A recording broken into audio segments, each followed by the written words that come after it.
नमस्कार, मैं हूं आपके साथ पूर्वी राय और आप देख रहे हैं आज अभी तक न्यूज। सुपरहिट मुकाबला, जी हां, उज्जैन आलोट लोकसभा सीट इस बार सबसे हॉट सीट में देखी जा रही है। एक और दबंग वर्तमान सांसद अनिल फिरोजिया तो दूसरी ओर दबंग वर्तमान विधायक महेश परमार। अनिल फिरोजिया शिवराज के करीबी हैं तो दूसरी ओर महेश परमार राहुल गांधी के करीबी माने जाते हैं। बात यदि पलड़े की जाए तो भाजपा के अनिल फिरोजिया का पलड़ा भारी नजर आता है। उसका कारण केंद्र की मोदी सरकार का विकास कार्य और मोदी की गारंटी, और दूसरा प्रदेश में जनता की पसंद की मोहन सरकार। साथ ही अनिल फिरोजिया का सांसद के रूप में जो कार्यकाल रहा वो भी संतोषप्रद रहा है। परंतु बात यदि महेश परमार की जाए तो उसे भी कम नहीं आंका जा सकता है। तराना के वर्तमान विधायक के रूप में भले ही विकास का कोई नया कीर्तिमान स्थापित नहीं किया गया हो, परंतु तराना की जनता की छोटी मोटी समस्याओं और सुख दुख में हमेशा महेश परमार उनके साथ खड़े नजर आए, जिससे तराना की जनता का विश्वास हासिल किया। तराना की जनता विधायक के तौर पर महेश परमार को एक सफल विधायक मानती है। यही महेश परमार की सबसे बड़ी ताकत है। अब देखना यह है कि दोनों योद्धाओं में कौन विजेता रहता है। दोनों ही योद्धा इस चुनावी मैदान से भले भांति परिचित हैं। दोनों योद्धा अपने दिव्यास्त्रों को चलाने में निपुण हैं। देखा जाए तो जहां एक और विधानसभा में स्थानीय मुद्दे जीत हार पर हावी होते हैं, तो लोकसभा में राष्ट्रीय मुद्दे पर जनता वोट करती है। ऐसे में अनिल फिरोजिया का पलड़ा ज्यादा भारी नजर आ रहा है।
विजय इस बार 5 लाख पार।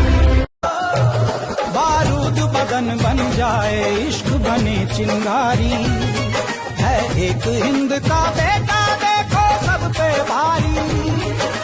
तेरी शेर की छाती अपना लो मनवाना है, दुश्मन को ये बतला दे तू कितना बड़ा दीवाना है। फिर फिरोजिया, विजय इस बार 5 लाख पार। आप सभी स्टूडेंट्स को जानकारी के लिए बता दूं कि आईबीएस कोचिंग इंस्टीट्यूट उज्जैन में रेलवे एग्जाम की संपूर्ण तैयारी के लिए न्यू क्लासेस प्रारंभ हो चुकी है, जिसमें आपको मैथ्स, रीजनिंग, जनरल साइंस और जनरल अवेयरनेस की रेगुलर क्लासेस मिलेगी। साथ ही बता दूं, मैथ्स के लिए स्पेशल कॉन्सेप्ट वाली क्लासेस की सुविधा भी है, जिससे आप अपने सारे कॉन्सेप्ट बड़ी आसानी से क्लियर कर सकते हो। देखिए दोस्तों, एग्जाम में आए डिस्काउंट के इन सवालों को आप एलिगेशन मेथड से विद इन सेकेंड में कैसे कर सकते हो। एलिगेशन मेथड के अकॉर्डिंग यदि आप एलिगेशन डिस्काउंट पे लगाते हो तो आपको रेशो किसका मिलता है, एमआरपी का। क्वेश्चन का कहता है कि एक विक्रेता ने 2 घड़ी 8% और 15% डिस्काउंट पर बेचता है। यदि उसने दोनों घड़ी पर कुल 12% का डिस्काउंट दिया है तो इन दोनों घड़ी के अंकित मूल्य का क्या पूछ रहा है, अंतर। तो एलिगेशन के अकॉर्डिंग क्या करते, क्रॉस में माइनस करते, तो 12 में से 8 गया तो 4 और 15 में से 12 गया तो 3। तो आपके अकॉर्डिंग इनके एमआरपी का रेशो कितना आया, 3:4। और इनका यदि डिफरेंस देखे तो कितना आ रहा है, 1। क्लियर है। अब आप देखिए कि आपके हिसाब से इनका एमआरपी कितना है, 7, लेकिन अकॉर्डिंग टू द क्वेश्चन इनकी एमआरपी कितनी है, 2100। तो यहां से 1 की वैल्यू निकालोगे तो कितना आएगा, 300। और 1 क्या है, इनके अंकित मूल्य का अंतर। तो आपका आंसर कितना आ जाएगा दोस्तों, 300, ऑप्शन नंबर बी। ओके, ये सब आपके रिश्तेदार है? बिजनेस पार्टनर है जी। ये दीदी बंगाल में बिजनेस संभालती हैं, वो चाचा बिहार में, ये यूपी में, ये मुंबई में और ये चेन्नई में, और इन्होंने हाल ही में खोली है दुकान दिल्ली में।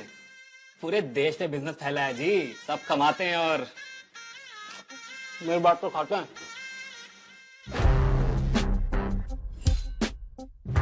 ये इंडियन चीज है, चाइनीज नहीं।